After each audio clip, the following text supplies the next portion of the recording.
नमस्कार, मी अश्विनी चॅनलवर तुमचं खूप खूप मनापासून स्वागत करत आहे। आज आपण बघायची आहे ऋषी पंचमीची भाजी। त्यासाठी लागणाऱ्या भाज्या बघून घ्या। दुधी भोपळा, पडवळ, भेंडी, काकडी, रताळं, सुरण, लाल भोपळा आणि हिरव्या मिरच्या, कोथिंबीर घेतली आहे। इकडे घेतला आहे जिरा पावडर, जिरं, खडे मीठ, ओला नारळ आणि ताक। कढईमध्ये आपण 2 चमचे तूप घालून घेऊया आणि ही भाजी बनवून घेऊया।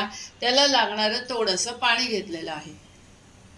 हे पहा, आपण तूप घालून घेतलं आहे। हे 2 चमचे साजूक तूप घालून घेतलं आहे। त्याच्यात आता जिरं घालून घ्यायचं आहे, मिरच्या घालून घ्यायच्या आहेत। आपण मिरच्या आणि ओला नारळ ह्याच्या तुपामध्ये परतून घेत आहोत। हे पहा, सर्व भाज्या घालून घेतलेल्या आहेत, परतायच्या आहेत आणि पाणी घालून वाफवून घ्यायचं आहे। हे पहा, सर्व भाजी आपली परतून झालेली आहे। मीठ घालून घेतलेलं आहे, थोडंसं पाणी घालून घेतलेलं आहे, पण मी यातून थोडंसं पाणी घालून घेणार आहे आणि आता झाकण ठेवून ही भाजी आपण शिजवून घेऊया। हे पहा, 10 मिनिटं झालेली आहेत। झाकण आपण काढून घेऊया। हे पहा, भाजी एकदम मस्त शिजली आहे। आता ह्या भाजीची चव घेऊन पाहायची। मीठ हवं असेल तर तुम्ही आत्ता घालू शकता।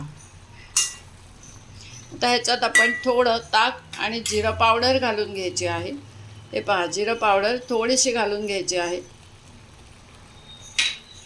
आणि मी या भाजीला तुम्हाला दाण्याचं कूट दाखवलं नाहीये, ते दाण्याचं कूटही घालून देत आहे।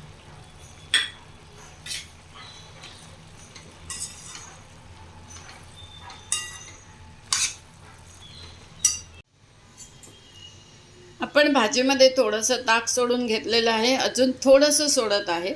आता आपली भाजी तयार झाली आहे। 1-2 मिनटं अशी गॅसवर ठेवायची भाजी आणि खायला घ्यायची। हे पहा, ऋषी पंचमीला आपण करतो ती ऋषींची भाजी।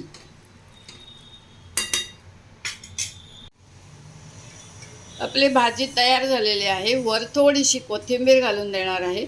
आता ही ऋषी पंचमीची भाजी तयार झालेली आहे। आपण एका डिशमध्ये घ्यायची आहे आणि खायला सुरुवात करायची आहे। हे बघा मंडळी, अशा पद्धतीने आपली ऋषी पंचमीला करतात ती ऋषींची भाजी तयार झाली आहे। आवडल्यास नक्की लाईक, शेअर, सबस्क्राईब करायला विसरू नका।